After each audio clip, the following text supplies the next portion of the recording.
Republicans unveiled their proposal for police reform legislation yesterday, a day after President Trump released his own plan. They've already rejected a package House Democrats are pushing. Now the two sides are just trying to reach a deal before the July 4th holiday break. Alice Barr is in Washington with the details.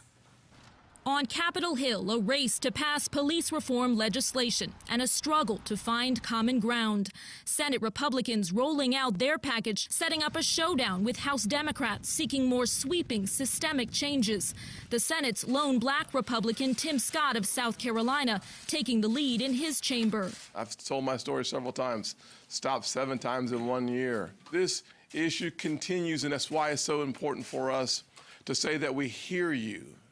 We're listening to your concerns. But Democrats say the Senate proposal doesn't go far enough. Where the House bill bans chokeholds outright, the Senate version instead restricts funding to departments that continue the controversial practice.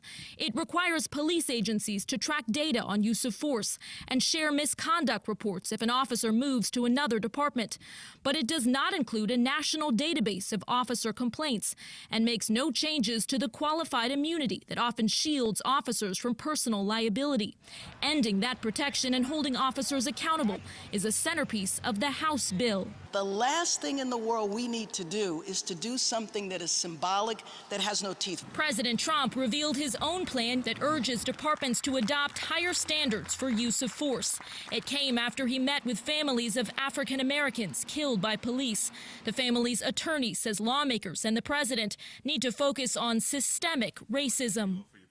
Embedded in each one of these tragedies is a failure, not only from a police officer, but from the system. Congress on a tight timeline trying to fix problems that have plagued this country for generations. In Washington, Alice Barr, NBC News.